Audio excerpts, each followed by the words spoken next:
साथीहरु आज म बनाउँदै छु एकदम मिठो तरिकाले दाल।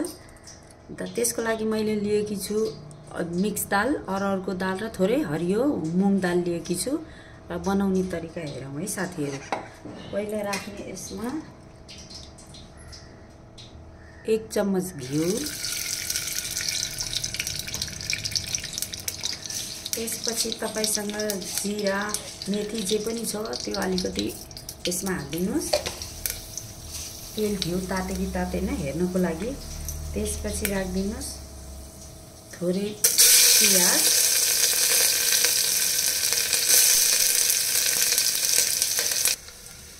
प्याज अलिकति ब्राउन भएपछि मैले यो कुटेको थोरै लसुन हालिदिएको छु, हल्का कुटेको।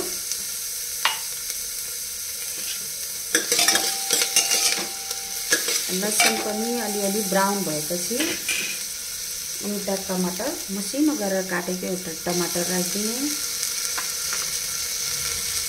यसलाई पनि अलिअलि ब्राउन हुने गरी भुट्नु।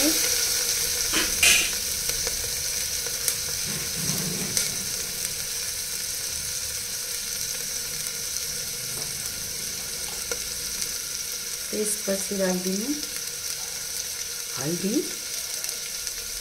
1.5 चम्मच, त्यसपछि 1 चम्मच जीराको धुलो, त्यसपछि कलरको लागि यसलाई स्किप गर्न सक्नुहुन्छ, हाल्न सक्नुहुन्छ। आधा चम्मच रातो खुर्सानीको धुलो कलरको लागि मात्रै हो।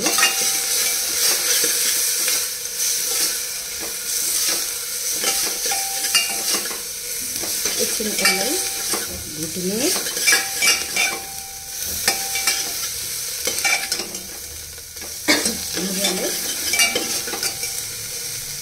भुट्यो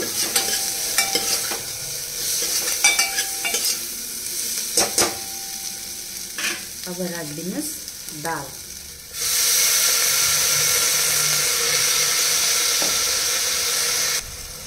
दाल हालिसकेपछि एकछिन यसलाई मजाले फ्राई गर्नु।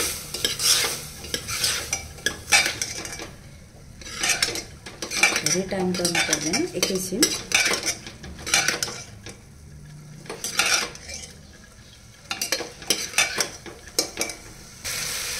एकछिन भुटिसकेपछि अब यसमा राखिदिनु पानी। तपाईले कतिको गाढा पातलो कस्तो खानुहुन्छ त्यही हिसाबले पानी राखिदिनु होला।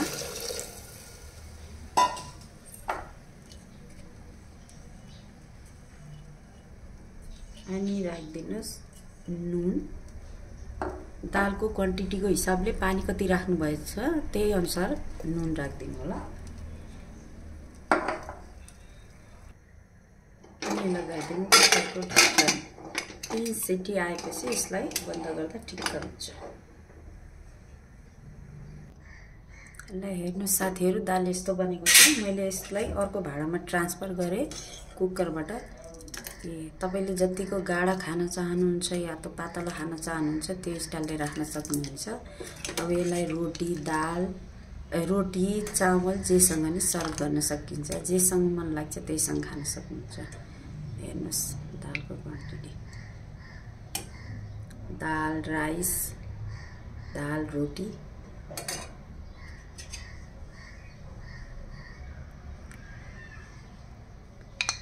हेर्दै कस्तो खाउ लाग्ने भएको छ। Thank you. अगर तपाईलाई यो भिडियो मन पर्यो भने लाइक, कमेन्ट, शेयर जरुर गरिदिनु होला। कमेन्ट मलाई जरुर गरिदिनुस् किनकि मलाई पनि थाहा होस् मैले शेयर गरेको भिडियो कतिको मन पर्यो साथीहरुलाई। धन्यवाद।